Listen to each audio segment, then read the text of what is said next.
Welcome back to the Crash the Pond podcast. It is a Monday, January 29th edition of the show. Happy Olen Zellweger NHL first three games debut podcast. Yeah. Mouthful. Didn't really roll off the tongue. You are definitely going to disappoint someone in our YouTube chat who said, please no SF helmet. And there's no SF helmet, but you've got your 49ers gear all on tonight. Yep. So, congratulations. Congratulations. Keep the faith. It's Victory Monday is what we'll call this. It's a victory podcast. Okay. Victory Monday. Hey, I'm gifting you a win. You didn't even have to do anything for it. It's just a Victory Monday for you. It's a Victory Monday. Well, you know what wasn't a Victory Monday? Last Monday, because it's the first time this season where Pat Verbeek decided not to make a major move on a Monday and waited till Tuesday so we could not talk about it until a week later. Yeah, so the day after we recorded the podcast last week, lo and behold, after much speculation on the podcast, Olen Zellweger gets called up to the Anaheim Ducks and makes his debut. And since we've recorded, I'm kind of glad it happened this way, though, because now he's actually played 3 games. Agreed. Because if he had been called up last Monday, sure, it would have helped, whatever, boost viewership that day. But at the end of the day, we wouldn't have really had much to say, except, good news, blah, blah, blah. But now we've actually gotten to see him play, gotten to kind of really dig deep into his game. So that right there, to me, is a really just exciting kind of flashpoint in this Ducks season. Yeah, it definitely is. And I think it's funny because I think on last week's episode, I even had mentioned that probably tomorrow I'd be furiously checking AHL transactions to see if anything would happen or what was going to go on with Robert Haig, if Olen Zellweger would get called up. And just so happens, our own Derek Lee, who is in the chat right now, put out that there was a small little guy on the ice at Honda Center on Tuesday morning. And it turned out that small little guy was Olen Zellweger, and he made his debut against the Buffalo Sabres in what was a really fun game for this Ducks team. And I think a really good first game for Olen Zellweger. Yeah, first game in the books. I think his first 2 games he played about 14 minutes, a little less. It was like 13:54 or something like that the first game. Didn't play a ton in the third period. And then third game against Minnesota, he ramps all the way up to almost 18 minutes playing next to Cam Fowler. In his 3 games, Olen Zellweger has had 3 different D partners. Yeah. Ilya Lyubushkin, Robert Haig, and Cam Fowler. And so in that time span, he's played with, do the math, whatever percentage of the Ducks blue line already. Yeah. I think that what's really intriguing, and I think what I would say is a positive about Olen's game so far is that he kind of looks the same no matter who he plays with. I honestly don't think it's made a big difference whether he is playing with kind of a more depth guy in a Robert Haig, more of a third pairing guy in Ilya Lyubushkin, or a nominal first pairing defenseman in Cam Fowler. So that's a good sign, I would say. Yeah, I would almost say I think more so the change in his game hasn't necessarily been due to the D partners.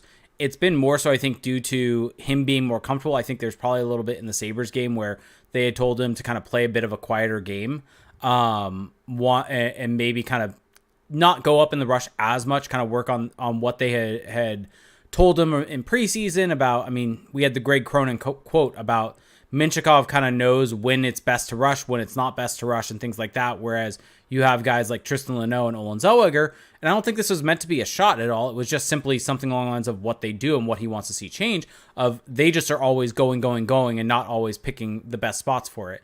And it almost felt like he had a point to prove in the game against Buffalo, because it almost felt like when he was on the ice, he was not necessarily jumping up into the rush that much. He was more so working on kind of in his own zone, in his own defensive game. The numbers did not look great, but I think a large part of that is due to Ilya Lyubushkin turning the puck over in front of the net, so it wasn't necessarily something he impacted on. And Greg Cronin, even after the game, had a quote about Zellweger where it was something along the lines of, I don't really think I noticed him very much outside of the power play, which is a really good thing.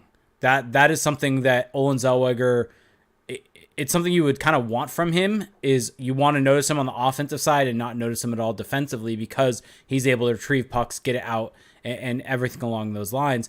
And he didn't have anything that led to a scoring chance against also, was something that Greg Cronin specifically mentioned.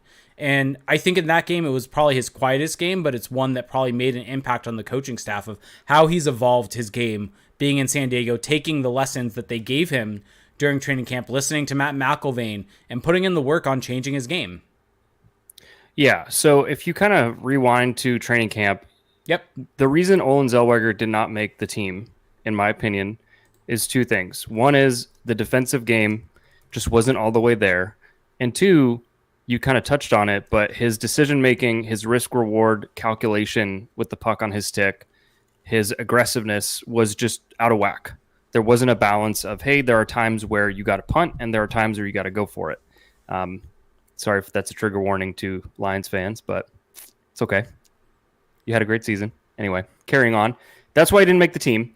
But he goes down to San Diego, and I've gotten to watch maybe a handful of games of his throughout the season in San Diego, and I thought he looked good. I thought that he looked like he was evolving as a player and kind of looking more like what we thought he would look like as a pro. Now he gets called up, and I think immediately the thing that pops off the screen when you're watching him play is that he has really solidified his overall game away from the puck.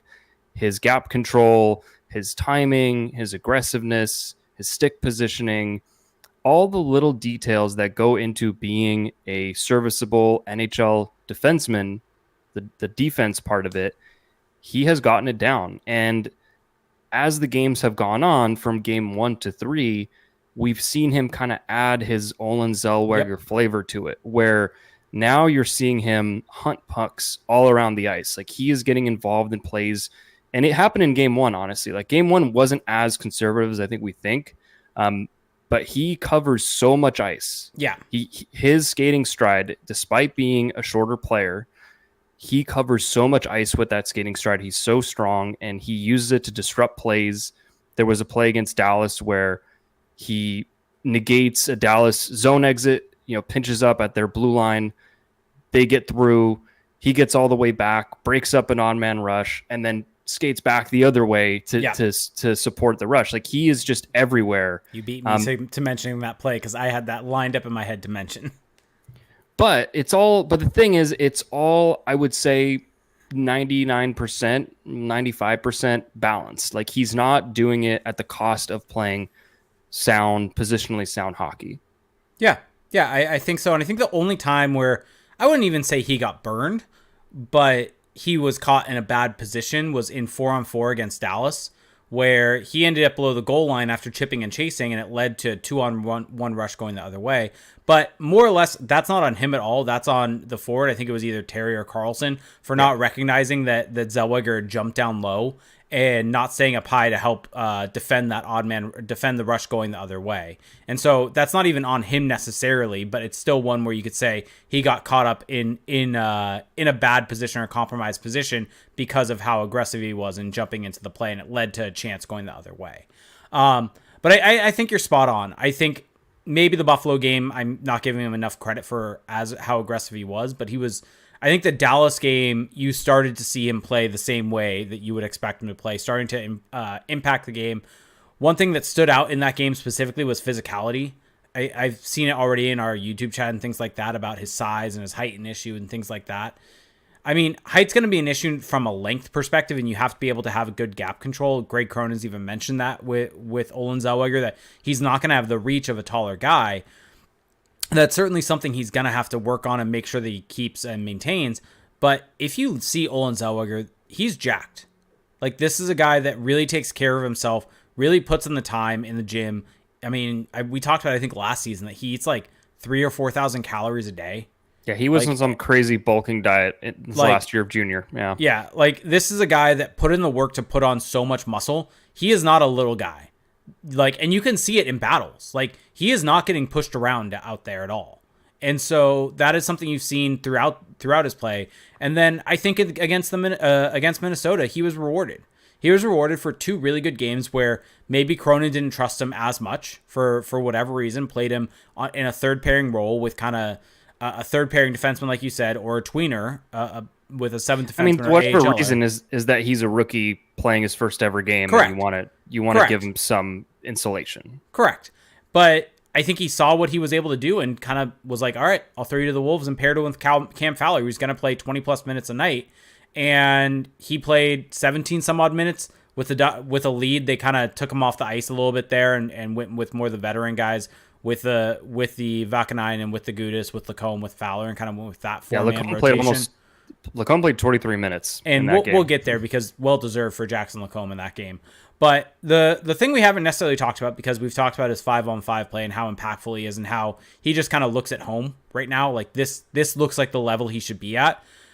He jumped on the power play and instantly made an impact and helped the Ducks score a power play goal against the Buffalo Sabres, with Sam Carrick getting the goal with a nifty little deflection or swatting of a puck out of the air off an Olen Zellweger shot. And I think was it you or maybe it was somewhere else I was listening about this goal, that you can see Olen Zellweger really kind of looking for that lane. And I think that's one thing that I would say is a distinct difference between him and a Cam Fowler is, as much as we rally against point shot, and I still don't love how point shot happy Olen Zellweger is necessarily, but I think the one thing that you can have is you can look and say, well, he's scanning for the open lane. And he's not just shooting to shoot. He's kind of looking for that and going to move the puck. And if there's open ice, we saw that in that first power play, he's going to attack that open ice and look for a shot. Yeah, I think that. So, friend of the podcast, Mitch Brown, wrote a good article about Pavel Mintyukov and how this is a problem that Mintyukov has encountered this season, where he's used to, in junior, being able to get into the middle on the power play in the offensive zone. And in the NHL, that's a lot harder to do. So he's resorting to a lot more point shots. And while point shots are still not the most effective, I think that what Olen has done well thus far, at least, particularly on that play, his first NHL point, first NHL game, is that he's at least, so again, I don't want people to be like, oh, you're inconsistent on point shots when it's a player you like that does it versus Cam Fowler. But what I want to say is that at least he's doing it when he's moving along the blue line and from the middle of the blue line. So to me, if you're going to take a point shot, at least do it from the middle of the ice, where it's just a lot easier to have your guys lined up. There's more bodies in front of the net. And he does a good job of shooting it at kind of that typical knee height, maybe like midsection height where guys can get a stick on it, as happened on that play. But I still don't really love that. I think that the highlights for me on the power play for him thus far have been kind of more looking for guys in the middle of the ice. He had a nice pass to Leo Carlsson in his debut. He's also trying to kind of attack down low. We see this both on the power play and at 5-on-5, where he joins the cycle. Like, he doesn't just join the rush, he joins the cycle. So when the puck is being worked down low, there was a shift against Dallas where he saw that Terry was kind of in a jam along the wall, and he just skated up and off the blue line and tried to go support him, and he ended up behind the Dallas net. Like, he is just so active. He's so active in all facets of the game, and I think you can kind of see that his teammates aren't quite used to that yet. I mean, they have played with Pavel Mintyukov, but they're just not used to it from Zellweger. But for me, the power play point shots, like, that hasn't really been. We haven't seen a lot of it thus far. I wouldn't call it the highlight of his game, but to me, the highlight is still just the fact that he came in and just right away looks like he's at least can hold his own in all three zones. Like, that is not something that I was sure what to expect, honestly. Yeah, and I think the Buffalo game, the power play looked instantly more dynamic with him out there over a Jackson Lacombe or over a Cam Fowler in that same situation. Dallas game, no power play, so there's that. He wasn't able to make an impact there. Minnesota didn't really have an impact, but it almost felt like that unit could never really get fully set up. It felt like the puck on zone entries just kept finding Sam Carrick. And I think some of those issues can be put on Zellweger a little bit in that game. Like, that game, this is something that I think we've seen with Zellweger now. It happened in his first game, and it's kind of continued, where part of it is just he's getting used to his new team. He's getting used to the speed. He's getting used to the lanes. Okay. But there's times where he extends a play that doesn't need to be extended. So what I mean by that is he'll start skating it up. Let's say a breakout on the power play, and he'll hit his own blue line, and there will be Terry curling on the side with speed, with room. You just got to make that pass. Just go. And instead, he'll kind of hang on just a second longer to get a guy who's a little further down the ice. But you don't get extra points for making a longer pass. You just got to make the quick, easy play sometimes. And there were a couple times in on those power plays, or maybe it was that one power play against Minnesota where he was trying a little too hard to do everything. Like at one point, he kind of went off on his own, dumped it when the Ducks were on a line change, and they end up losing the puck. There was against Buffalo where he kind of just goes rogue, trying to break it out, hitting the middle of the ice with speed when there's just nothing there. So, but that's something that he's just going to have to, he's just going to learn. Like that's not something that he can really learn more from in the AHL, because now he's got to learn to do that in the NHL at NHL speed. Yeah, exactly. Because at the AHL, he probably can get away with that and make it happen and create a play off of it, because the defenders there just aren't of that same quality. It's one of those things that there's only so much that you can learn at the various different levels through development. Some of it you do have to learn at the NHL level and figure out how defenders are going to react to you. The skaters are faster. The guys are bigger. The gaps are tighter. It's just a more structured game and a more difficult game for an offensive player to create offense in. And so it's one of those things that he's going to have to learn how to make that work. But as we're talking about Zellweger, we'll talk about the games a little bit. But one thing we should definitely mention is one play that you posted that caused a little bit of a, not tire fire, got some reactions on old Twitter.com. Yeah, actually, it still works if you type in twitter.com. It does. So you can call it that accurately. Yep. Yeah, I mean, I put a clip of a really nice puck retrieval / breakout by Olen Zellweger against Minnesota. Mm-hmm. He comes in, and this is honestly a play that a lot of defensemen do. Like he's not the first guy to do it, but he executed it flawlessly. Comes in, kind of turns his back a little bit, leaning one way, and then he just, once he senses the forechecker kind of biting on that per se, then he just completely flips the other way, escapes, and he's off to the races. And it was just picture perfect. It caught a little traction on twitter.com. And I think that the vast majority of people who reacted, and this goes to not just like fans, but also like some coaches, some scouts. Like I saw some names in there that I'm not accustomed to seeing. Tells me that this is just where the game is going. Like this is how defensemen retrieve pucks. This is how defensemen play. I actually have some clips on my phone of when I went to Ducks practice this year. And at the end of practice, they have the Ds working on puck retrievals along the wall. And they're all doing it that way. Like they're all working on kind of, doing a little shimmy shake before we're getting the puck. That's just where the game is going. Yeah, and you see it all the time where guys do that shimmy shake to try to be able to get him to go one way and you can go the other. I think what makes this such a high-skilled play is the way he's able to kind of drag the puck along the boards to be able to avoid the contact and just instantly in one motion get around the net and make a pass. And Patrick, what is Patrick's new handle? I can't remember. Patrick C. Present. Patrick C. Present used to be New Era Ducks. Shout out to him and Derek, by the way, for now being a part of the Hockey News and running the Duck site there. So go give them a follow, go support them, go read their stuff as always.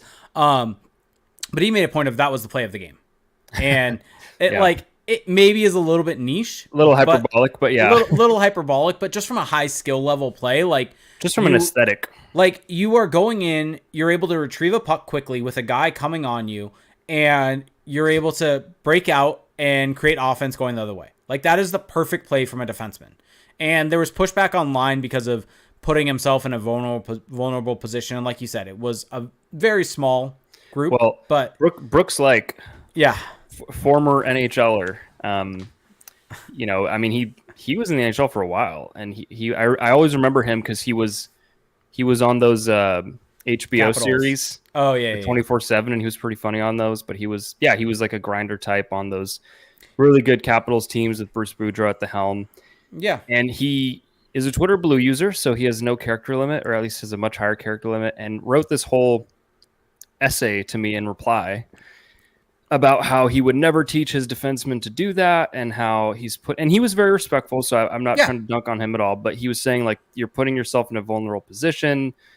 Instead, you should kind of come in at an angle and have the other D kind of run like a little pick play to make sure that he doesn't get hit.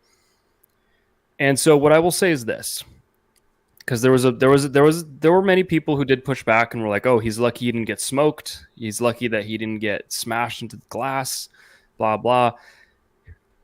There's a three-parter. This is a three-parter. So brace yourselves. I was going to say two-parter, but sure, go for it. I was going to go two-parter, but I'll go three. Maybe I'll forget the third one by the time I get through two. But one is, happens. One is this is just how the game is played. If you watch defensemen retrieve pucks, they turn their back to the play. They have to look at the glass at some point. And yes, I understand the point about the angle you take is important. And Olen did take an angle on that play. He didn't just go straight face first into the glass. But Jonas Brodin for Minnesota made almost the exact same play, not nearly as, sexily as Olen Zellweger did in this game. But this is a move that NHL defensemen do all the time, and they approach it at the exact same angle all the time. So that's one.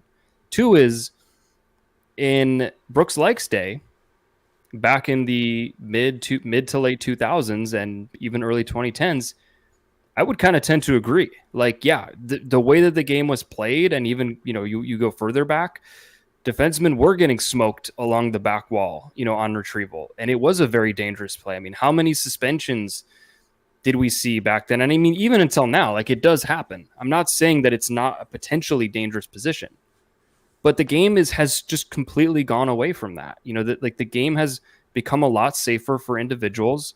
And this leads to my third point, which is that if Olen Zellweger gets hit there and boarded, gets quote unquote smoked, it's a penalty. It's against the rules. If you read the boarding rule, the onus is on the player who is, delivering the body check to basically not, destroy the player. Like the onus is on you if the player's in a vulnerable position, back turned towards against the play, to not hit him in the back, to not hit him through the numbers. Look at youth hockey. Yep. It's been stop sign. It's been over decades now where we have the stop sign on the back.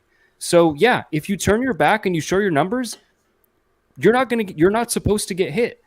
You shouldn't coach defensemen. You shouldn't coach any player just based on fear of what someone who's going to break the rules is going to do. Right? Like it's not like by the rule, and just in terms of just common sense fairness, the burden is not on the player retrieving the puck to worry about someone else breaking the rules. If you rewind 15 years, sure, different game, different era, I will acknowledge that. But the way the game is played today now, at all levels, grassroots all the way up to the NHL, and the grassroots levels and junior have way more stringent rules on this. That's just not where the game is. So sure, you can, if you come in with takes from back then, just speaking to the general pushback, then yeah, that's how you're going to see it. But anyone who's kind of following and updating their priors since that time, I don't think has the same issue. And here's the other part, because completely agree. You hit a bunch of the topics I was going to bring up on it. So thank you for doing that and not making me talk twice on or bring all of those up. But the other things I want to mention are, if you watch that play, and it's on your Twitter, so everyone listening, go check out Felix's Twitter account for this.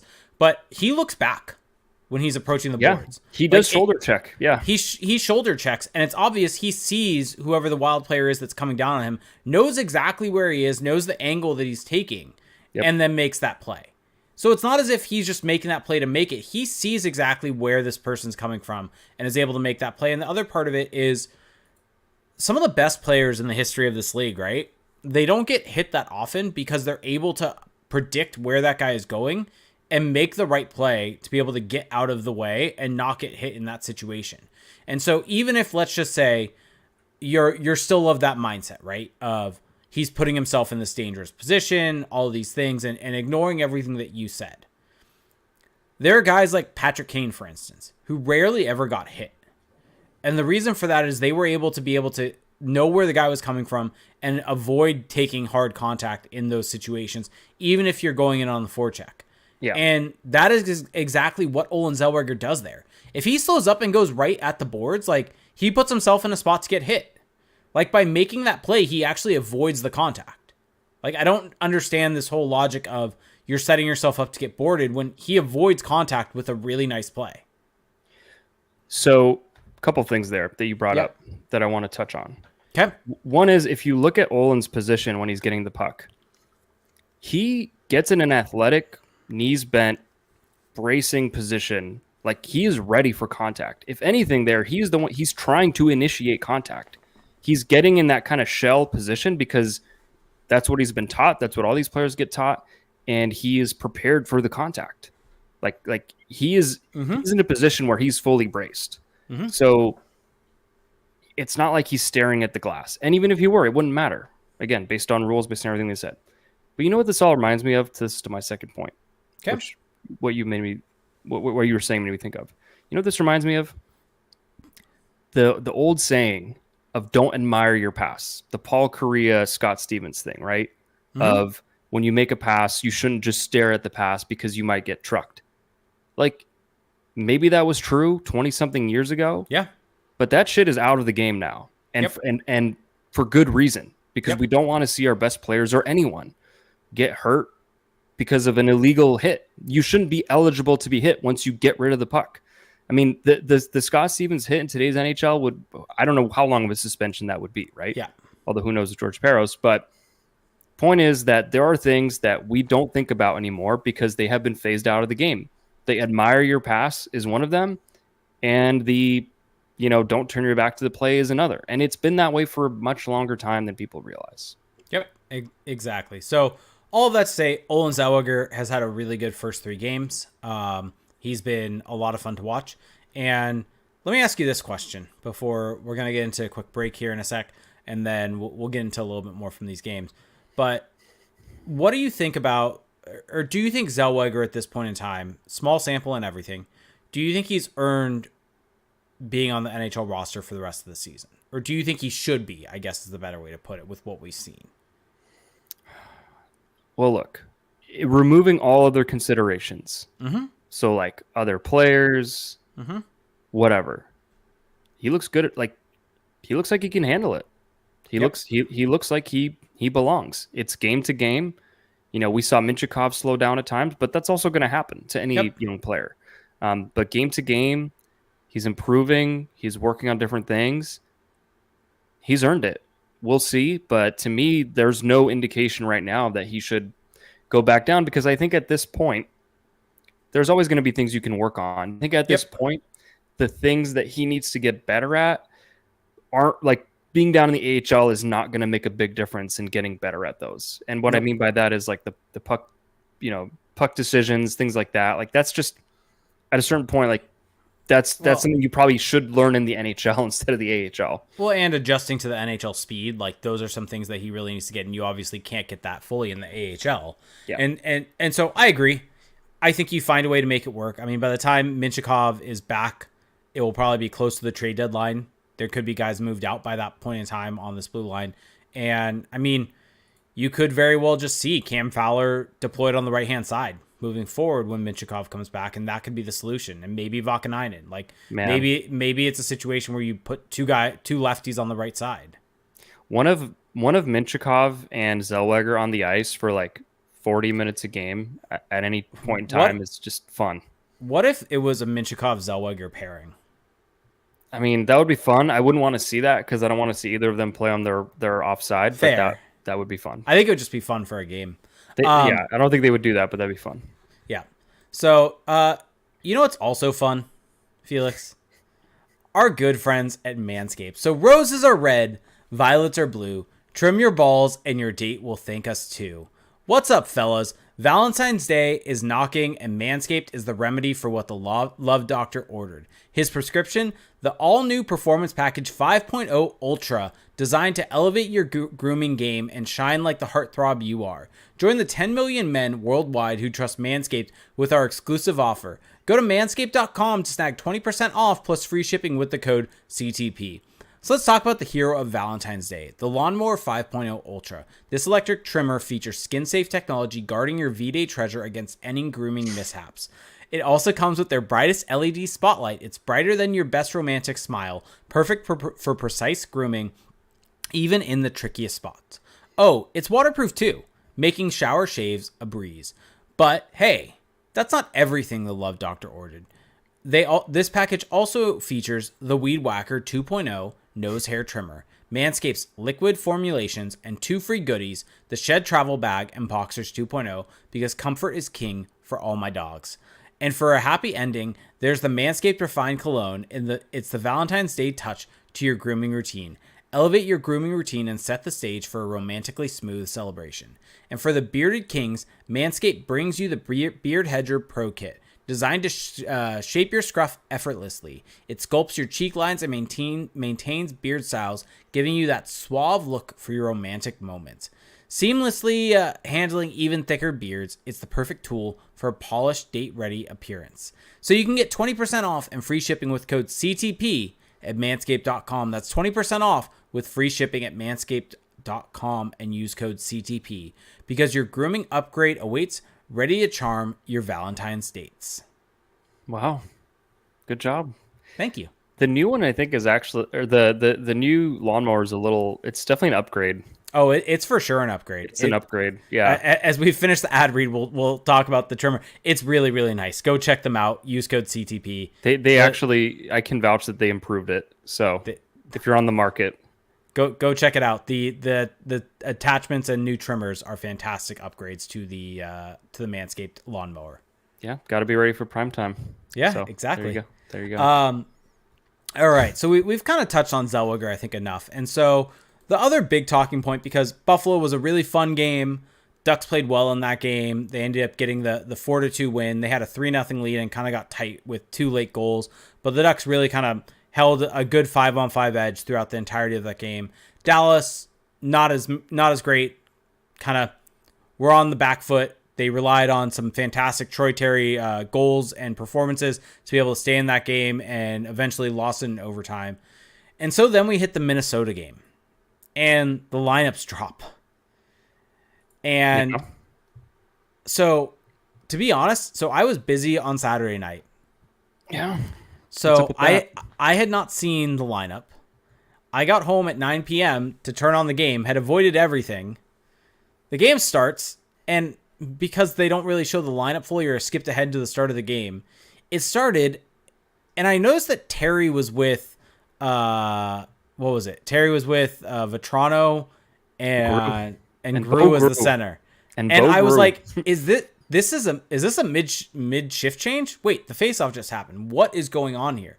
And I had to backtrack to the start of the game for them to like show the lineup. And I was perplexed, to say the least, because breaking up the Carlson just for context, the other line was Carlson, Strome, Henrique. Carlson, Strome, Henrique, McTavish, Silverberg, and Lundestrom were kept together though. Yeah. And the D pairs were also jumbled about with Lacombe playing with Radko Gudas. You had Cam Fowler with Olen Zellweger, and you had Urho Vakanainen with Gustav Lindstrom. Was it Lindstrom or Haig? Oh, whatever. It was Lindstrom. You're right. Lindstrom against Minnesota. And let's just say this. I think the changes they made to the D pairs were optimal. Like, I think with the lineup they have currently, I think that's a good looking set. Like, Fowler with Zellweger's good. I mean, Gudas and Lacombe were outstanding. Like, that was Jackson Lacombe's absolutely best game of the season. He had 2 breakaways in a period as a defenseman. Yep. That's not supposed to happen. Well, and he just looks so impactful throughout the entire game. Like, yeah, that's why I kind of pushed back on this whole, like, you know, Zellweger is instantaneously more impactful than Lacombe, because I think Lacombe he was balling in that game. And I don't know if it's just the Gudas effect where kind of everyone gets a little bit freer. It feels like anyone who plays with Radko Gudas just gets better. Well, especially a player like Jackson Lacombe, who I think has that creative puck rushing element to his game. Anytime you're playing with a defenseman like Radko Gudas, that is going to kind of take the chains off a little bit. But you wanted to talk about the forward lines. I did. Sorry. Yeah.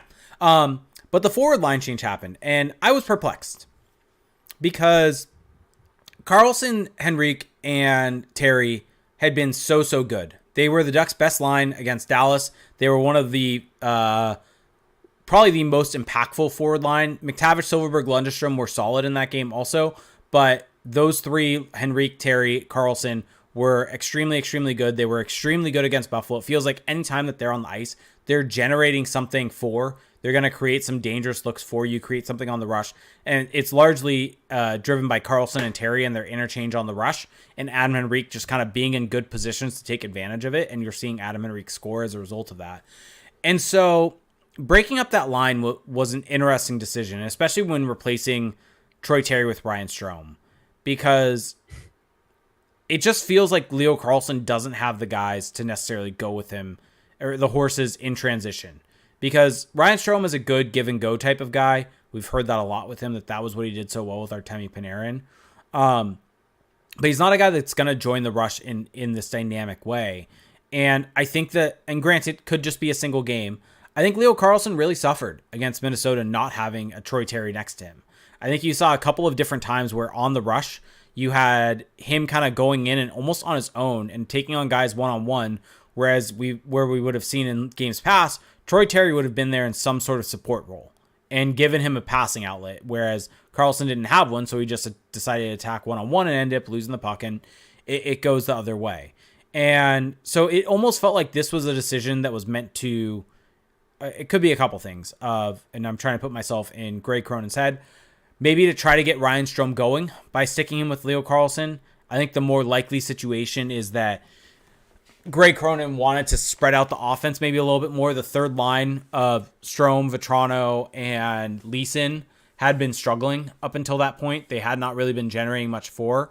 So he was looking to, I think, maybe get things going, maybe get Vetrano going a little bit more and spread out the offense and not just have this really top-heavy line. And while I think that's a good idea, I think when you have a line going in the way that, and the chemistry that Carlson, Terry, Henrique do right now, and especially, I mean, this is a sidebar of it, but with the deadline coming up in Henrique, but that's not something Cronin should be worried about at all. But I think you really have to optimize your lines so you're having the most impactful lines together and not spreading it out in this manner and just playing those lines more when they're going and not worrying about rolling 4 lines in that manner when you have the depth the Ducks have right now. You mean the lack of depth? Yeah.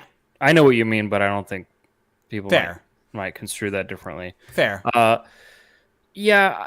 So I do think that you're correct that the reason they did this, there's 2 reasons. One is, and you conveniently left this out, is that Leo Carlsson and Troy Terry had some major gaffes against Dallas defensively. Fair, but that was in 3-on-3 overtime. But fair. But it happened, and yeah, and it also happened at 4-on-4 at the end of the game in the third period. Like they had some gaffes, and we know that Greg Cronin despises big mistakes. That's a fair correction. But secondly, I think the more salient point is that I think that it's pretty clear that when it's Terry and Carlson with Henrique, but really just Terry and Carlson, they are a one-line team. They're just simply a one-line team. And I think that in this game against Minnesota, fair, Leo Carlson was not nearly, he couldn't be as impactful because he's carrying around Ryan Strome's, millions of dollars in contract remaining, and he's carrying around Adam Henrique. So it's not going to look the same. I thought they had some good moments. Of course, not as dynamic, but Frank Vetrano and Bo Gru look great next to Troy Terry. I thought that line worked really well together. Yeah, I mean, the numbers are great. I mean, I think a lot of that is just, I think Troy Terry is playing some of the best hockey he's ever played in his career in this current stretch. But Gru and Vetrano had big hands in his success. They were winning battles. They were getting the puck to him. I don't disagree. I think you want to have one more playmaker. I would actually be interested in seeing Vetrano, Carlson, Terry together. But you run into the same problem. But here's the thing. I think that what they did, first off, they won. And I thought that generally speaking, it worked pretty well. It's not gonna pop as much. Mm-hmm. But I think that what they're looking for is just kind of sustained pressure. Basically, I view it as Moneyball. This was my little line in Discord earlier. But I think it's more about let's just get on base with each line. Let's not worry about hitting the home run with each line. Because if we try to hit a home run with our top line, that means we're striking out with the next 2 lines. Mm-hmm. And I think instead it's okay, let's just have a line, both lines in the top 6 being able to get on base, and what I mean by that is getting into the zone, sustaining possession, which they did, which Henrique, Strome, and Carlson did. And it's not going to be as dangerous, but at least we're away from our net. We're not allowing as many rush chances because we're constantly, turning it over or what have you.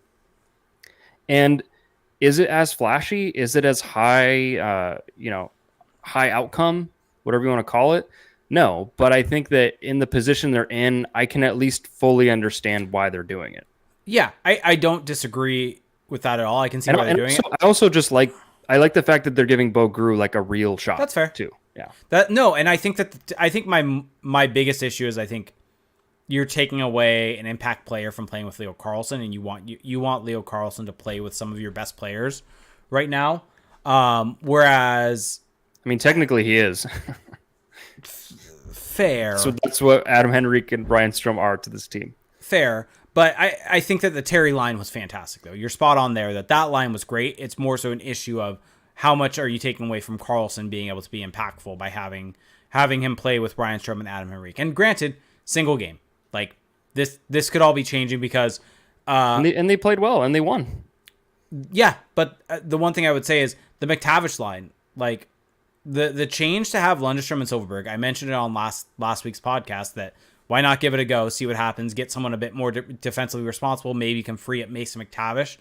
And the Minnesota game was probably their weakest game as a whole, but that line worked against Buffalo and against Dallas and gave the Ducks a good option to limit chances against and create chances for. And I think McTavish, while there are still some flaws within his game and things he needs to clean up, I think we've seen him be able to be freed up a little bit more by having Jakob Silfverberg and Isaac Lundestrom on the line with him. Yeah, it's an interesting situation because McTavish has basically been taken away from all the offense generating players. You know, basically the entire season he's been next to a Vetrano, he's been next to a Strome. He's always had this kind of opportunity to have offensive guys next to him. And now he's very clearly on a defensive line. No offense to Isaac Lundestrom and Jakob Silfverberg, but they are not that. And I thought at least against Minnesota, it was definitely not a great game for them. Mason McTavish taking another just not great penalty, the cross-check on Kaprizov. But I will say that at the end of the game, in the dying minutes of the game, they had one fantastic shift that helped keep Minnesota at bay. And I don't point this out often, but I will give Mason McTavish credit for this. In the dying seconds, they're in their own zone. It's a D-zone draw. They lose the draw. Puck goes out to the wing for Minnesota. It comes back across, and Mason just perfectly times his movement following the puck to the intended shooter. It's a one-timer, and he perfectly dives across and a perfect textbook shot block. And I know that we don't talk about shot blocks really on this podcast, but I thought on that play, what it showed to me is that he had the right read of the play, that he followed it to a T, and then the puck comes out of the zone. They're able to get it deep into Minnesota territory. They're able to hold it along the wall, just milk some seconds off the clock. And I think for Mason, getting shifts like that in his bag, even in a game where there were other shifts that weren't as great, is really, really big for his confidence and just for his overall game. So I'm still a fan of this experiment, even though it hasn't looked, it hasn't always looked amazing. But I'm still two of the three games it worked. I'm a fan of the experiment overall. Although I will say, to pivot slightly off McTavish, is that Lundestrom on that line, I thought against Minnesota he wasn't very good. There were a lot of turnovers, but I do think that he is a winger. I just think that what we're seeing from him is that he had one sequence where he did a good job kind of curling wide, doing what he kind of always does from center, except he started off on the wing, just controlling it on the perimeter and then looking for an option in the slot, and it almost worked. And it's like, if that's what he's going to do anyway at center, it makes sense to have him be at the wing, honestly. Yeah, I completely agree. I think that he works as a winger right now. I think this line works. One thing Cronin even mentioned was that Silfverberg is pretty quiet, is pretty vocal on the bench. And he's like, I think that's what Mason needs right now, because he is one of the most vocal leaders on the bench, and he is constantly talking to McTavish and giving him instructions. And it almost feels like that's what he needs. We saw that with Adam Henrique, right? And Adam Henrique was talking on the ice and kind of directing him in one of your breakdown videos. And Jakob Silfverberg giving him that direction also, I think, is going to be really helpful. Yeah, so I'm a fan of the move. I'm a fan of it for McTavish. I will say that it can be all of these things, because on one hand, I do think that watching him on this line with Lundestrom and with Silfverberg, there's just not a lot going on offensively. He's not getting a lot of puck touches. He's not getting a lot of chances, right? Against Dallas and against Buffalo, they had some touches. I mean, Silfverberg had 2 goals. One of them was on a 2-on-1. One of them was on a 2-on-1 rush where he sets up a really nice shot, or really makes a really nice pass to feed Silfverberg, who's able to bury it. That's true. And then also against Dallas, I'm just looking right now at kind of the numbers. I mean, they were sitting about 0.6 expected goals for, and were significantly above 50% with that. Buffalo looks about the same, about 0.8 expected goals. It was really the Minnesota game where it kind of dropped off offensively. My thing with that line though is that I think as a whole you can say pretty comfortably that he's not going to get as much offense, as many offensive looks on that line. So here's if I can just finish. Go ahead. I think in the long run, playing with those guys, he's not going to get as much offense as he would on another line. But the thing with Mason McTavish is that he's already shown that he can produce offense at the NHL level. He's already shown that he can put up points, that he can get goals, that he can create things. And so right now, even if this line might not really be helping him offensively, at least in my opinion, it's still addressing an area of his game that he needs to develop. And that's why as a whole, it's still a good thing that he's there.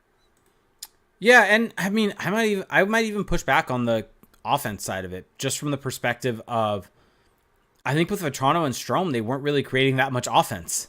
Like, well, they were putting up a lot of results though. Yeah, but you can't deny that. No, they were putting up results, but that doesn't necessarily mean that they were getting a lot of. That's still offense though. Like you can't say that's not offense. No, but I'm saying they're not going to get sustained pressure to be able to continually get offensive I mean, if you want to sit here today and tell me that he will get as much, if not or more, offense playing with Isaac Lundestrom and Jakob Silfverberg as Vetrano, Strome, Henrique, or other guys, that's fine. So we can disagree on that. Small sample. Yeah, it's 2 games. Small sample. Three games. Well, one of them wasn't good, which you pointed out. So here I have the numbers though.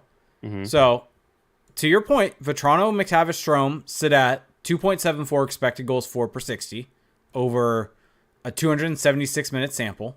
Mm-hmm. Lundestrom, Silfverberg, and McTavish 2.66. Less, not significantly so. The big thing is defense. McTavish, Strome, Vetrano 3.59 expected goals against per 60. Lundestrom, Silfverberg, McTavish 0.84. And that's why he's on that line. And that's why him being on that line is a good thing. Offense is close to similar, maybe a little bit less. That won't hold. I'm just going to say right now that will go down, which is fine. Screenshot that, people. Take a video of that. We'll see.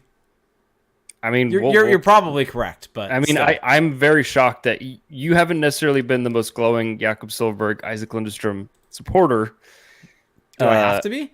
That line also just look. Now I'm just looking at line numbers. That has the best expected goal share of any line on the Ducks. I mean, it's 3 games with a 30-minute time on ice sample. It's 3 games. Want to guess this? Want to guess the second line? Wait, what's the stat? Expected goal share. Expected goals for percentage at 5-on-5, score and venue adjusted. I don't know. Carlson, Terry, Henrique. Well, yeah, that makes sense. That actually makes sense. Guess who's third? Carlson, Terry, someone else. Nope, doesn't have Carlson or Terry on it. Oh, is it Zegras with someone? Nope. I don't know. Give up. It is Silfverberg, Johnston, Carrick. Wow, so you're Ross Johnston hate. There you go. It is not Ross Johnston driving that line, good sir. Isn't it? It is not. Because Brock McGinn, Ross Johnston, Sam Carrick is sitting at 15.5% expected goal share. I would say Jakob Silfverberg deserves a lot of flowers this season. Yeah, tell that to Dom Lucian at The Athletic. Yeah, seriously. Like, that was frustrating. Watch the games. Jakob Silfverberg has been fantastic. He deserves his flowers. He deserves so many flowers. Yeah, he's season. Like I'm not shitting on Silfverberg here. Like no, I don't think you are. You're trying to pin me into that. You're trying to frame me, and that's okay. That's what you do. But I want to clarify that I think he's played well. I'm very happy for him, and maybe he'll be parlayed into draft capital. We'll see. Do you think he gets traded? I don't think he gets traded just because of the contract. Like, if you have to get creative to trade him. And yes, I acknowledge he's played well, but given what he is, our team's really going to go out of their way to like facilitate this kind of move for 4th line player, 3rd line player. I don't know. I also don't. I feel like he's the one guy that's a UFA where you just are like, let him play it out in Anaheim. Like it sounds like he's going to go back to what's the best thing he's going to get you? Well, it sounds like he'll go back to Sweden next year and play a season in the SHL. I think. No, that's just where he wants to finish his career. Is that what it was? People have been saying that, and that's because that's the assumption. Like that's the inference but I think he's just said like that's where he wants to finish his career. Got it. Not like Got it. that's where he's My playing bad. next year. My bad. Good point. You're Good ending pushback. his career in the NHL. Good pushback. Yeah. Shaken Wing said, so we're going to get to our Discord questions unless there's anything else that you've got. I do want to highlight Lucas Dostal against Minnesota. Fantastic. Very, very, very good game. He just continued. Like I was looking at the chart someone put on our Discord today of the advanced numbers from Micah for goalies this season. You know, just expected goals against faced versus their goals saved as expected. And man, Lucas Dostal and John Gibson are both in that kind of good top right quadrant, and goaltending has not been an issue for the Ducks this season. Nope. And it's honestly really encouraging to see that from Lucas Dostal. Gibson's 10th in the league in GSAX this season. Yeah, and Dostal, doesn't have the volume, but he's been very good. He had like maybe a 4-game rough stretch, but outside of that, he's been excellent. Yep, he's 36th right now in GSAX. So yeah, high end. The backup, problem with basically. that stat. Yeah. Well, yeah, it's a cumulative stat. Yeah, which is going to happen. But John Gibson's been very good, and it's funny because I think that on the ESPN broadcast they showed his raw save percentage, and it just goes to show how much I don't pay attention to it. I think going into that game, it was like sub 900. Really? It was like 898. Right now it's currently at 902. Yeah, I mean, which is just like goes to show like for looking a while, it was like 910, I think. Yeah, but it just goes to show looking at raw save percentage removes so much of the context. Doesn't tell the whole story. Although for you have said to me that if a goalie has below 90%, you can kind of infer they're not playing well. Have I said that? You said that about Dostal. When did I? No, I didn't. I said it about. You said that. Someone go find the tape. Okay, find the clip. Find the clip. Yeah, D-Rock in our Twitch chat says a great point. Save percentage and GAA have become archaic in terms of evaluating goalies. I mean, GAA has been archaic for a long time. Yeah, that's been at least 15 years probably. Yeah, and then save percentage has also become archaic because you're not being able to see the actual quality. We just have better stats. Yeah, we just have more information with the stats that we have. That just improves upon. They're not useless. Like I remember back in the day we had this. This was like 2017. We had like a debate in our Anaheim Calling Slack, which now is a huge throwback here. But I remember we were having this argument about GSAX versus goals against average. And I remember our old friend Benny ran the numbers, and like there's still a strong correlation with these good advanced numbers and like traditional stats. Not maybe strong might be a bit too far, but there's still like a decent correlation. Like it's like if you have good traditional numbers, it's probably a good sign. But you still need to cross reference. Well, yeah, it's just one of those things of right. Sure, there's correlation there. But why would you pick the stat that has less Correct. information baked into it, I guess? I'm just saying that like there's no perfect stat. There's always something that, especially with hockey, there's always something that you can nitpick. For sure. But yeah, I still lean on like I said, like you were just saying, I couldn't tell you anyone's save percentage or anything like that. Yeah. So. Yep. All right, so let's jump into questions. So we're going to hit our Patreon exclusive Discord to start. So go to patreon.com/crashpond, join at the $2 tier or greater to get access to the Discord, and we prioritize your questions first. Shaken Wing said, does this team's injuries or this team's injuries in any way come from playing the style Cronin wants? I mean, looking at the injuries, like trying to think on top of my head, like some of the injuries that have happened, like to Carlson, to Zegras, Minchikov, like no, they're just freak injuries. Yep. So agreed. Yeah. Like, we just don't know the other ones. We don't know the Lyubushkin injury. We don't know what the Gudas injury was. We don't know what the Max Jones injury was. So it's hard to really say, but the ones where we know what the injuries are and have lost significant amount of time. No, I mean, maybe you could make the argument that the early on Zegras and Drysdale injuries were maybe due to that of going from 0 to 100, but that was also partially just due to missing some of camp and causing that. So I would say overall, no. Let's see. It's also just kind of unknowable. Yeah. Brad said, questions for Felix, because he had DM'd me these questions I answered. Who do you think has the better overall career, Zellweger or Minchikov? Man, why are we pitting these two against each other? Let's So, just say they both have equally fantastic careers. well, so who do I think has the higher ceiling? I think it's still Pavel Mintyukov. I would agree. Mintyukov's older, right? Or No, no, he's younger. He's younger. younger, but by like 3 months. Okay. So their ages aren't a factor. No, I think Mintyukov will have the better overall career because I just think that he can do some things already that are just more explosive than Zellweger can. Like he was showing them instantly. Zellweger may yet do that, but as it stands today, I would pick Mintyukov, but not foreclosing Zellweger having the better career. yeah, I'm gonna say both. They both have fantastic careers. Yep, I think there we that's go. pretty obvious. Overall, which pair becomes better, Zellweger and Mintyukov or Clark and Spence? Honestly, I haven't watched a ton of Brent Clark. I love Jordan Spence. I think he's a great young defenseman, but this is like easily, no questions asked, Zellweger and Mintyukov. Like skating is at such a premium in today's NHL, and Brent Clark very much remains to be seen if he can be a difference maker in that respect. So, Jack Jane said, assuming everyone is healthy and Gauthier is with the club, what does your ideal top six look like? I feel like we're going to get this question every single week.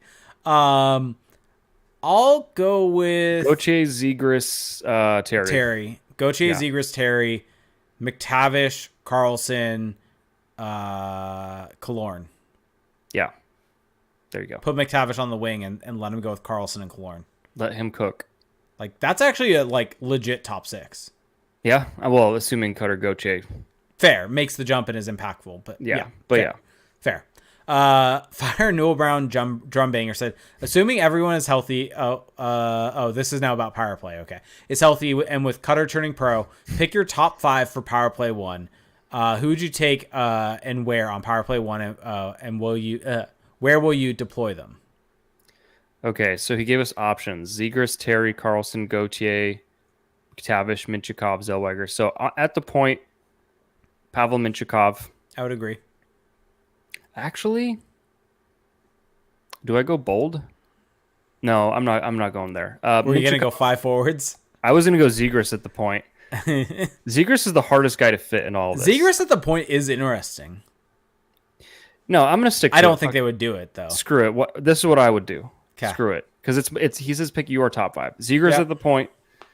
Terry on the left flank, Carlson on the right flank, let's go McTavish and Gauthier in the middle. They can interchange, their spots. Okay, I'll go with you. That's fun. Yeah, why not? And then hell, Mintyukov and Zellweger can play on the same power play. Like that's a situation. Put them on the other unit. It's fine. Yeah. Yeah. Brad said, question, which one of these have a greater than 50% chance of cracking the top 12 next year? Perreault, Tracy, Regenda, Nestorenko, Pastajov. And rank them in order from least to best chance. Okay, I'm going to go Perreault, worst chance. Or no, Pastajov, worst chance. Pastajov, worst chance. Then Tracy. Perreault, Tracy, interchangeable. Then Nestorenko. No, I would do Pastajov, Tracy, Nestorenko, Perreault, Regenda. I think Perreault's higher than Nestorenko. I don't think so. But they're same. I mean, Perreault, I think like just from this is purely based on production. Nestorenko does more.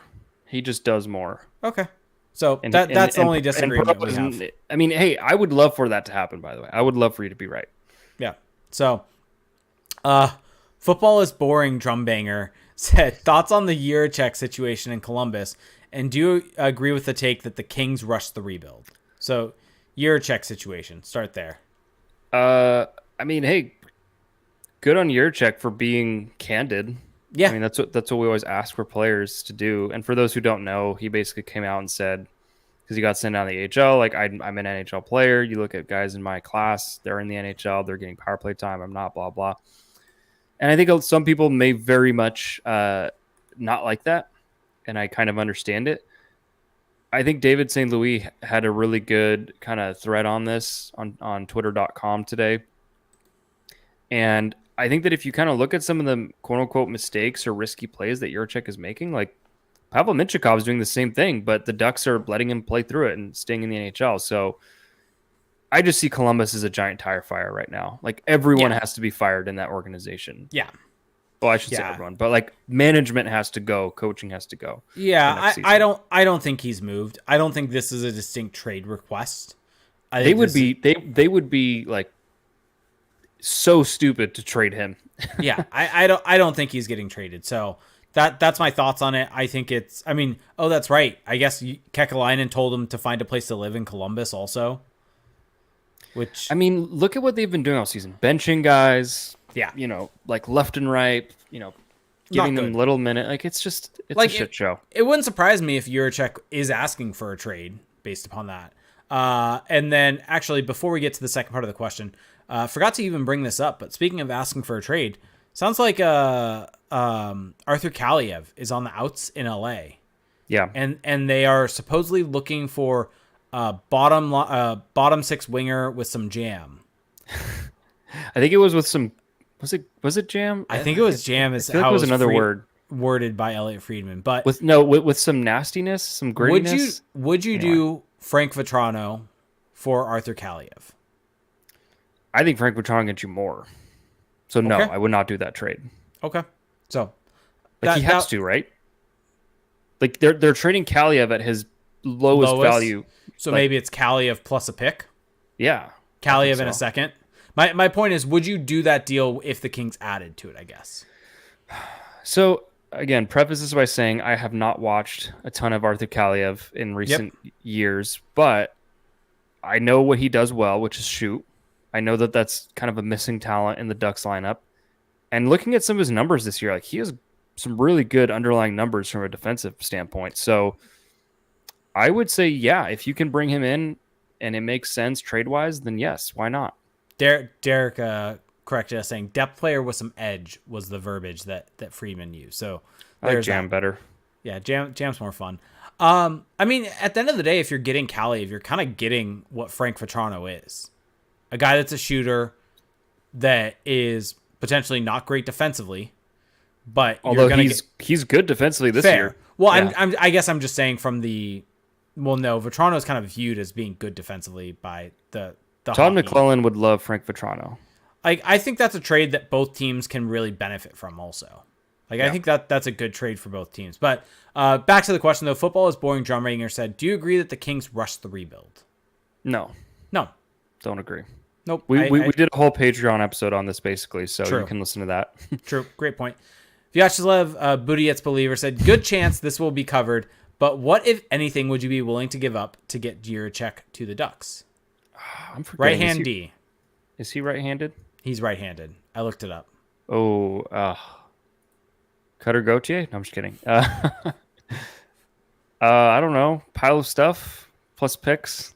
Yeah, I if you can do it for a picks and pile of stuff, you do that.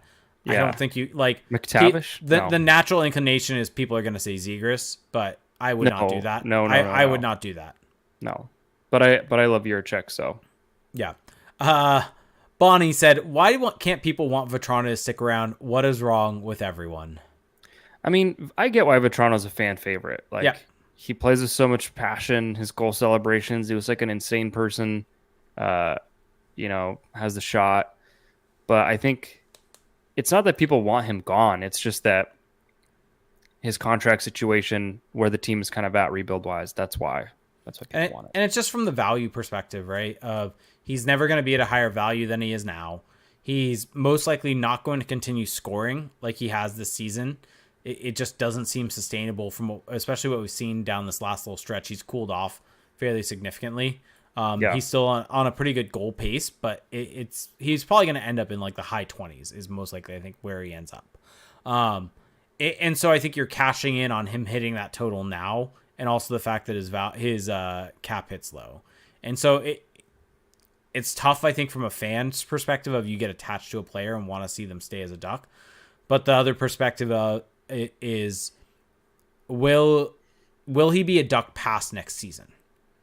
Because do you want to sign that guy as 30 years old to whatever contract he's going to need, because he's going to be coming off a 20 plus goal season and might have that same thing next year, most likely won't. But he could be expensive, and you're going to have to start paying your kids. And so it's all about reallocating the cap and making things work from that perspective. and there's only so much money to go around in a hard cap world, and you're trying to kind of keep that in mind as this team continues to build out. So not Bingo. fun for fans, but it's a long-term situation. So OG Leo Carlson Truther said, and I did not even see this before I mentioned it, but Vetrano for Kaliev in a first. Get it done, Pat.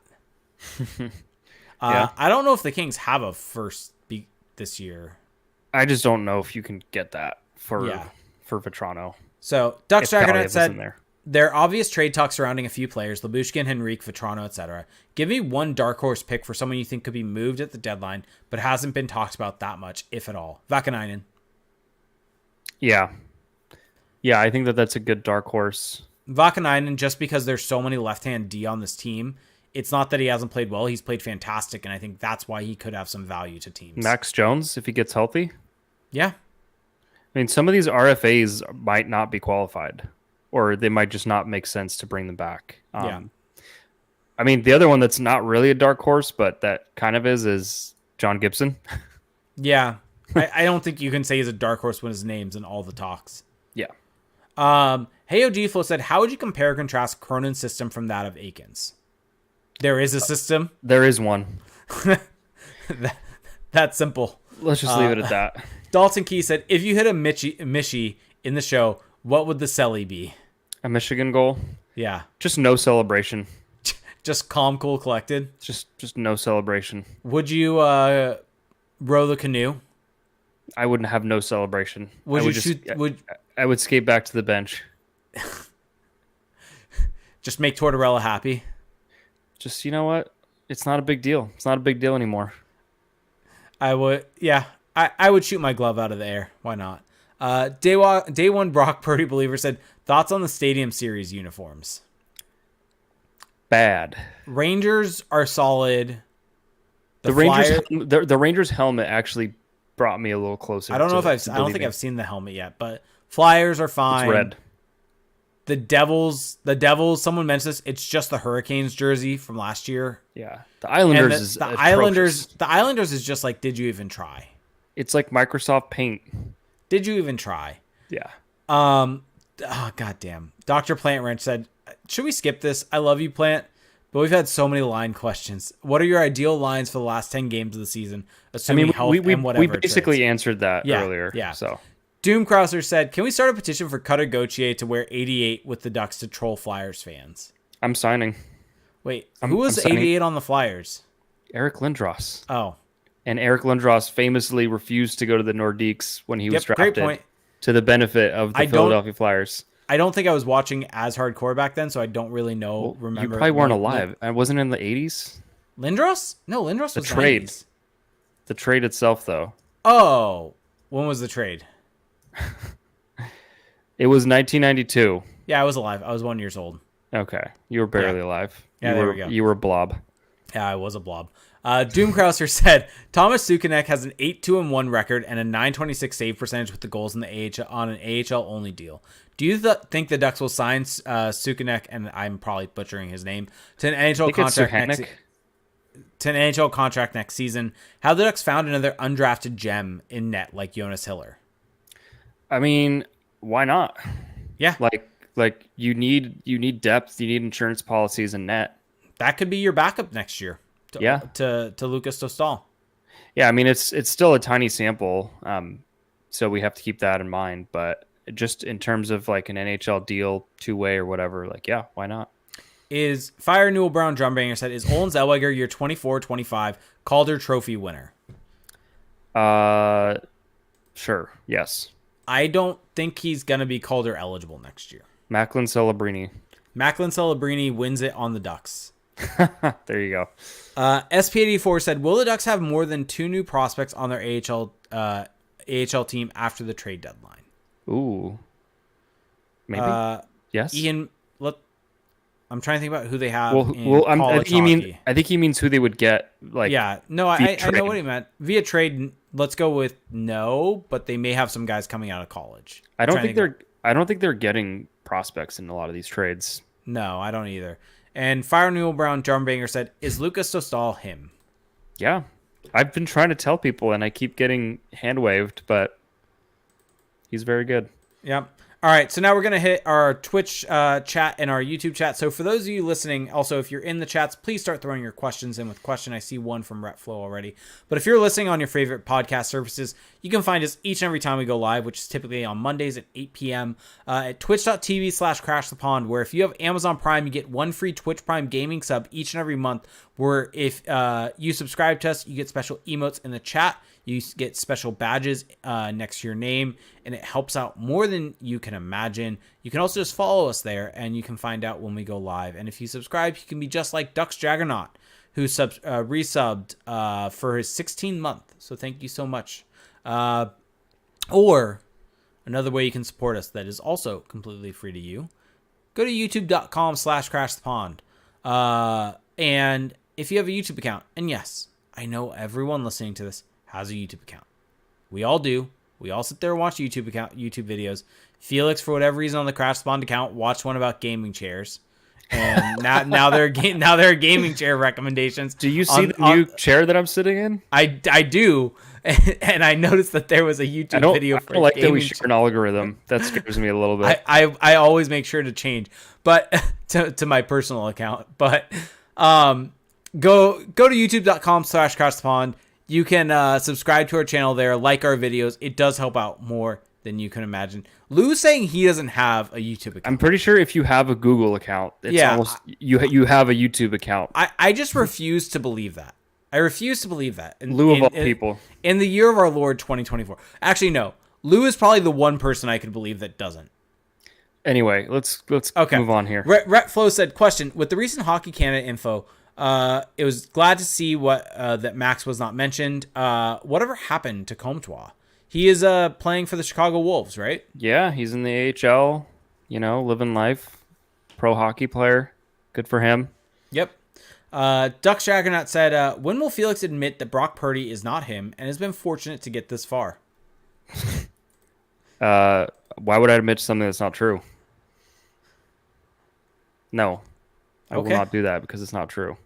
Okay. Let's see. So keep throwing questions in, but it's quieted down a little bit in our chats. I do have a question from Trevor Zebras on Twitter. Okay. Saying, I've heard you say a couple times that you really like the way BC's Eamon, or is it Eamon or Eamon? I always forget. Eamon Powell plays. We've heard that Lyubushkin has gained interest from Tampa. Would you like to see a Lyubushkin trade for Powell and maybe a fifth, or would you rather try to get maybe a third?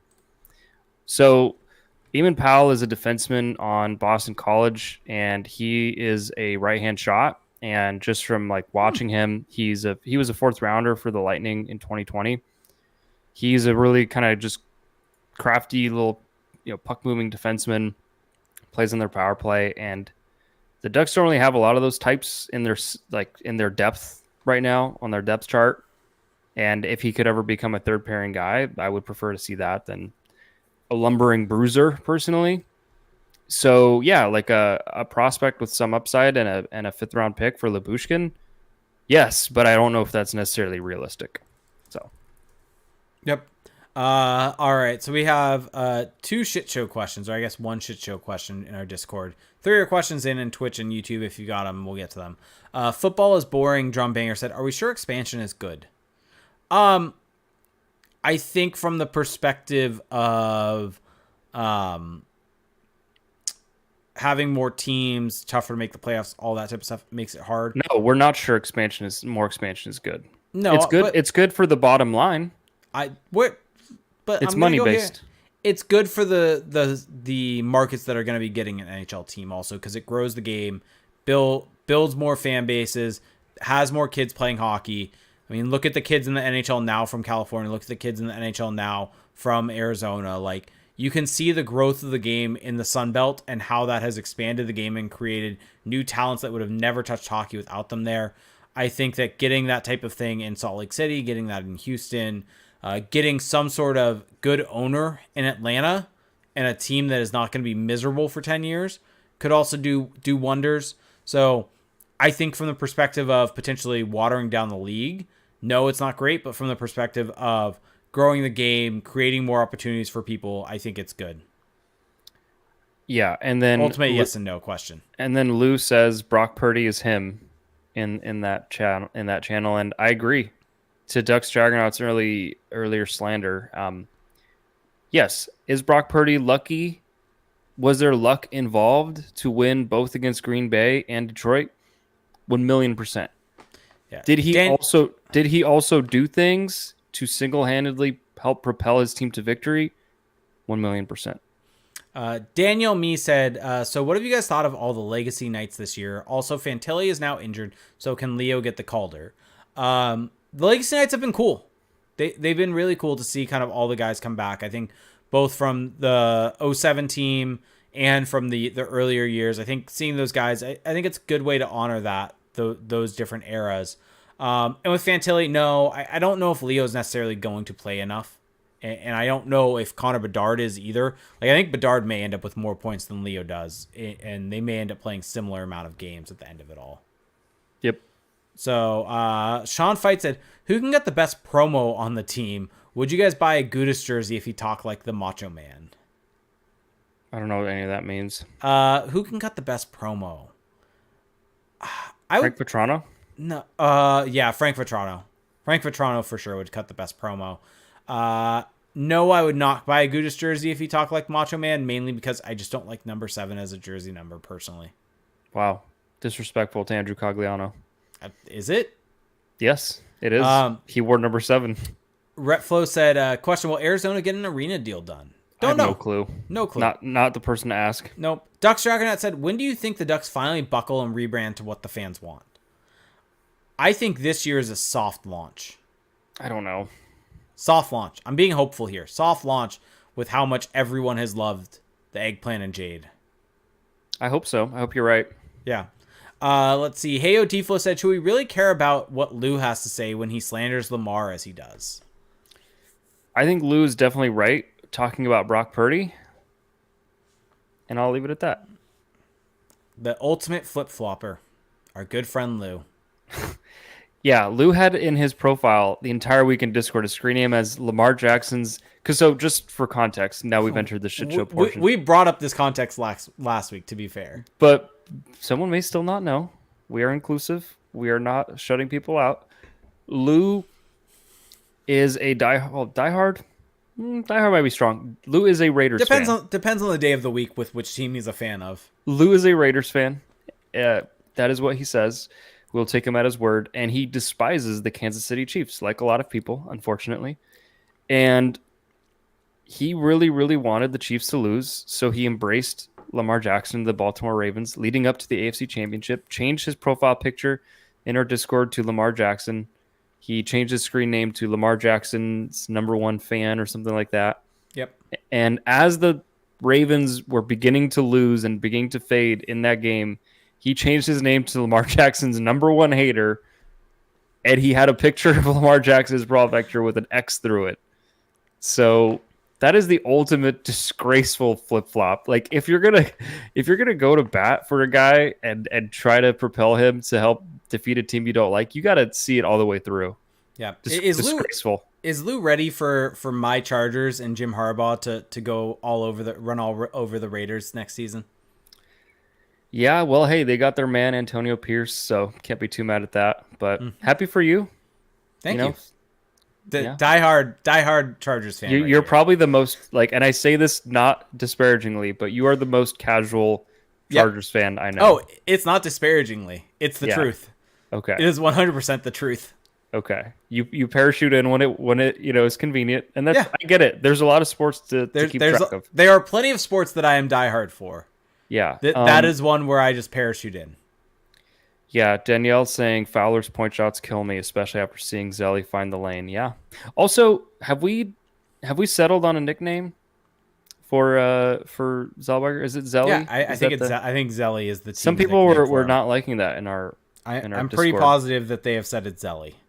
I've seen it. I mean, Zelly makes sense. Will Zellweger eventually be able to parlay a Zelly sponsorship? What is Zelly? Do you not know what Zelly is? Or is it pronounced Zell? Is it Zell or Zelly? It's Zell. Okay. Will Olen Zellweger ever... Now I know what you're talking about. Will he ever parlay a Zell sponsorship? That'd be kind of sick. That would be cool. Yeah. Would we have to sit through all of the commercials like we had to do with Trevor Zegras and Olive? last season. Oh, I forgot about that. Hey, he was good in those. I'd rather see that those athletes that don't get as much shine get the bag That's than fair. not. That's fair. It So was just played every single game. yeah. So Yeah, I guess Oz is a much better name. it's not Oz, it's OZ. Oz. No I one would say says Oz. Has anyone ever Oz. actually? Is that the way people intend it? Yeah, like the Wizard Oz? of Oz. That's really no. Oz is dumb. I'm Why? sorry. Why would Oz is a great nickname? Zelly is better than Oz. No, I Oz don't is mind Oz is OZ. so much better. Ozzy, OZ or Ozzy. Ozzy. Yeah. Yeah, no, it's Oz because that's his initials. Connor. Yeah, you really screwed this one up. Yeah. No, See, Oz. Derek is saying it's OZ. Oz. Give me Oz. Who the It's the Wizard man? of Oz. You die on the weirdest hills. It's so strange. I don't understand it. Just like to have fun here. But Zelly, I mean, it works for me. It works for me. No issues. Man. He could become a wizard? They could give him a hat? I don't think he wants that. He's the Wizard of Oz. He's probably never seen The Wizard of Oz. He's born in like 2003 or something. Wow. I mean, am I wrong? Wizard of Oz not. is very dated at this point. Is it? I feel like Yes, I feel like everyone would have seen Wizard of Oz. Man, I hate to break it to you, but times have changed. Derek, OZ is good for me. Derek is listening. Ask Olen Zellweger if he's ever seen Wizard of Oz. Don't ask him that. Don't waste his time. Ask him that, please. Don't waste his precious time Please, with that. please. This is the hard hitting journalism we need from you, Derek. That's just a waste of time for everyone involved. Yeah. Okay. Danielle's saying your age is showing. I'm not that old. The presumption that everyone, especially Gen Z, has seen Wizard of Oz. That's a fair point. Yeah, he's born in 2003. I said he's born in 2003. Why are you agreeing now? I gave you credit back then. You didn't. You didn't. You said quite the opposite. It's just these hills that you're dying on that just confuse me. Yeah, I'm not mad. I'm just confused. Derek's speaking to him anyways. Derek, ask him the question, saying with his initials being OZ, if he's seen Wizard of Oz. Wizard of Oz is famous. To Duck Lover here in the chat. I'm not disputing Wizard of Oz's place in American culture, but Follow I'm saying the Yellow that Brick Road. the kids who grew up with iPads in the crib might not have seen it. That's what I'm saying, and that's okay. Wasn't there a recent rendition of it or something? I don't know. Oz the Great and Powerful, 2013. Okay. Duck's Dragonauts throwing in a bunch of question marks. I don't know where he's going with that. I don't know. Lou's saying Wizard of Oz is not a great movie. Oh, that's why. It was Oz the Great and Powerful with James Franco. That's right. Wizard of Oz is a classic. You can't hate on it. Yeah. This is what you've brought on us. Yeah, see, unless it's on TikTok, they probably don't know anything about it. Yeah. That's the way it is. That's fine. Click your heels 3 times. No one's seen it. I mean, yeah. I Lou just has the worst takes, man. Just the worst takes on movies. Yeah. I don't pretend to say that Wizard of Oz is like this awesome movie, but it is a classic. It has its place in it's at 98% on Rotten Tomatoes, 92% on Metacritic. It's part of Americana. I would say it's part of Americana. It is. Everyone in our generation and preceding that saw it. Like, we had movies to unite us back then. Now everyone's has their own algorithm. It's sad. Speaking of movies, Iron Claw is fantastic. Go see it. Oh. Well, that's good to know. Mm-hmm. Fantastic movie. Just out of nowhere. Wrestling talk. Good to know. Oh, it's a wrestling thing. It is. Zac Efron should have won an Oscar. That's all. Rotten Tomatoes is also just it's just like, well, yeah, this is also Metacritic also has it at 92%. Yeah. I'd go with that. And Rotten Tomatoes, you look at the critic score also. I'm surprised we haven't talked about Adam Henrique and the trade deadline. Oh yeah, he's going to get moved. Yeah. Now he can be looser. But they were talking about it today on on 32 Thoughts and how Yep. like there's a lot of interest. Yep. Devils, Rangers, Canucks. My question is, will they get a first round pick for him? I think if there's a lot of interest, yes. I think that what I would realistically expect is a second round pick. I would expect a second and a prospect. The Manson trade. Not a great prospect, though. The Manson trade. Adam Henrique is not Josh Manson. The Manson trade. That is a very generous comparison. Oh, we have an actual Ducks question. A couple of them, actually. We should probably. I just brought up a Ducks topic. Hockey questions, though. Matthew De Silva said, aside from the Blue Jackets, what other teams are screwing up a top prospect's development? I don't know. It's a good question. I don't either. Nick Robertson, Toronto? Yeah, probably that. Toronto fans are freaking out about Nick Robertson. Lyubushkin for Robertson? Ducks, I feel like, how many hypothetical trades between the Leafs and the Ducks have there been over the years? So many from this guy. Like trillions? From this guy right here. Raquel and Manson for Nylander? Yeah. Duck Lover said, do you think the Ducks take a couple of bad contracts again this year? I don't think so. I don't think that they're... I mean, unless it's like short term to help a team at the deadline or something, but... Yeah, I don't either. Don't see it. Yep. Rangers with Lafreniere and Kakko is a pretty solid argument, although Lafreniere has kind of come on this year. So Kings with Turcotte? I mean, have they though? Because he played 12 games and now he's been in the minors ever since, and maybe that's a good thing for him. He's now up, so we'll see. Yeah, we'll see. All right, Alex Turcotte is here to save the Los Angeles Kings season. Yeah, yep. That's what I'll do. So I think that's gonna be it for us tonight. Also, I want to throw a little caution to the Ryan Strome contract. Okay. It's just, it is what it is. It's not aging well. It's not aging well. Like, it's aging. I never expected it to age great, but it's aging worse than I anticipated. Yeah. The only good thing is the Ducks should be in a decent cap space to be able to absorb that. Like, doesn't make it a better deal. Like, I'm at the point where it's that line of like, so what would you say you do here with Ryan Strome? Like, I'm not really sure what he is on this team. Maybe he just needs great players to play with, and maybe eventually Leo Carlsson will be that for him, but man, tough. Yep. But maybe he'll morph into a great third liner. We'll see. Yep. I would agree. I don't have a whole lot more to say on it. I mean, you're the one that's been talking. Like, I'm not the one dragging this show on. I keep saying we should end it. You have not said that up until right this moment. I said it like right before you brought up the Strome contract. You have never said that. Okay. All right. Well, anyway, thank you for listening, everyone. Really appreciate you listening. If you want to help support the podcast, there's a few really easy and convenient ways to do so. Go check out our Patreon page. If you love the content that we bring, you can get even more of it there. Patreon.com/crashthepond. For $2 a month, you get access to our patrons-only Discord server. This is a great place to connect with other diehard Ducks fans, have a good laugh, know what's going on, bounce ideas around. Also, there's other channels, so you can talk about different sports. There's diehard fans of each sport in there, including wrestling. So go check that out. That's for $2 a month. For $7.50 a month, you get that. You get 2 bonus podcasts a month, so bonus episodes where we'll kind of bounce around, more unfiltered, really getting into the details. So whether it's Ducks, other teams, our rankings, things of that nature. 2 bonus podcasts, and also bonus Patreon player breakdown videos. So if you've seen the videos that we post on our YouTube channel, there's more of them there. So that's at patreon.com/crashthepond. You can also leave us a rating and a review on Apple Podcasts. So go check that out. It just takes a couple seconds, but it really does help out quite a bit.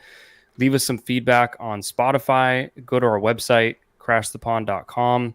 Subscribe to our YouTube channel. Jake already said it, youtube.com/crashthepond. Find us on twitter.com. We're both there. And on that, thank you for listening, and we'll talk to you next week. Have a good one. Bye.